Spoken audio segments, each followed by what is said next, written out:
Chairman McCain, Ranking Member Reed, distinguished members of the committee, thank you for inviting me to join you here today. It's a deep honor. I'm a defense analyst who has written nonfiction books on various emerging topics of importance to this series, from private military contractors to drones and robotics to cybersecurity, to my new book, Ghost Fleet, a novel of the next world war, which combines nonfiction style research with the fictionalized scenario of a 21st century great power conflict to explore the future of war. This choice of scenario is deliberate, as while terrorism and Middle East insurgencies are not going away, we face a return to the most serious kind of national security concern that shaped the geopolitics of the last century: great power competition, which could spill into actual conflict either by accident or choice. In turn, the scale of such a challenge demonstrates the stakes at hand, which hopefully we won't have to wait for to drive change. In my written submission, I cover 5 key areas that distinguish the future of war, most especially in a great power context, and needed actions we need to take, from recognizing the challenges of new domains of conflict in space and cyberspace, to dealing with our pattern of buying what I call the Pontiac Aztecs of war, defense programs that are overpromised, over-engineered, and end up overpriced. But in my remarks today, I would like to focus on one important issue: the new technology race at hand. Since 1945, U.S. defense planning is focused on having a qualitative edge to overmatch our adversaries, planning to be a generation ahead in technology and capability.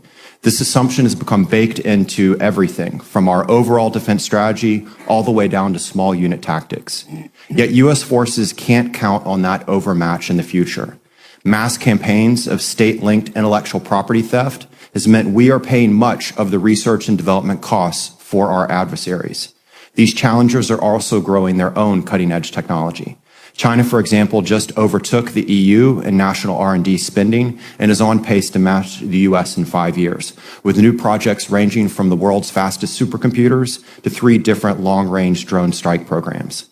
And finally, off-the-shelf technologies can be bought to rival even the most advanced tools in the US arsenal.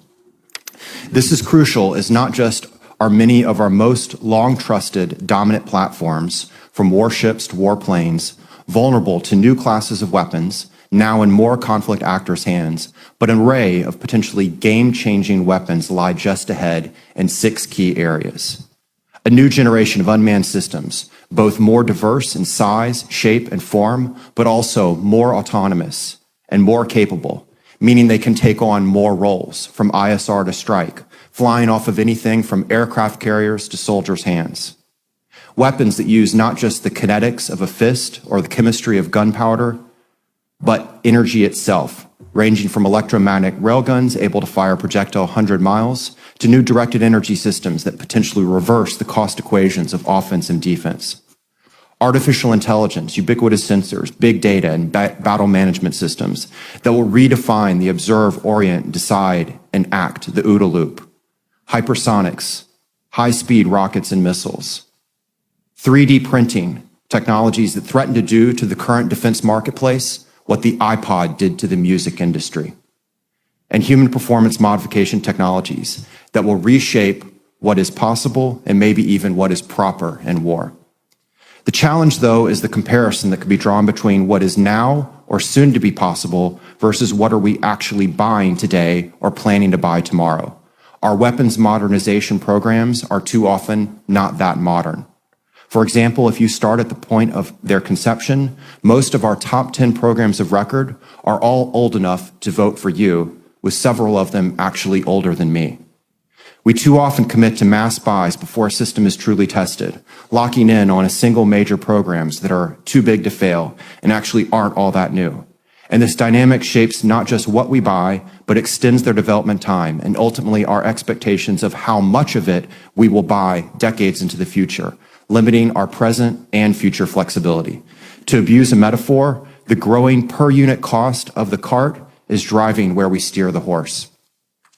At the heart of this is that while disruption is the new buzzword in defense thinking today, part of the Pentagon's new outreach to Silicon Valley, we struggle with the dual meaning of the concept. We claim to aspire for the new, but to be disrupted, the outdated must be discarded. The roadblocks to disruption play at multiple levels, from specific weapons programs to organizational structures to personnel systems and operating concepts. For instance, there is a long record of the government funding exciting new projects that then wither away in that space between lab and program of record because they can't supplant whatever old gear or program, factory, or internal tribe that is in the way. Indeed, there is even a term for it, the Valley of Death. The same goes for all the new and important ideas and proposals you have heard in these hearings over the last several weeks. To be adopted, though, something will have to be supplanted.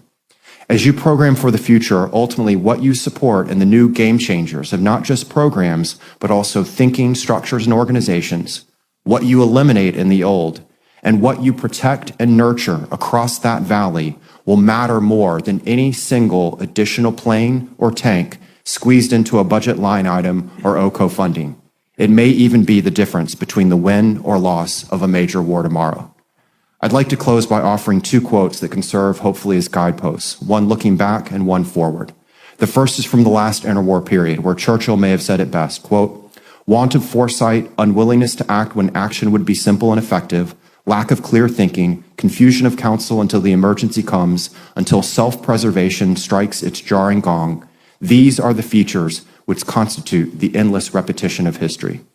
The second is from a professor at China's National Defense University arguing in a regime newspaper how his own nation should contemplate the future of war. Quote, "We must bear a third world war in mind when developing military forces." End quote.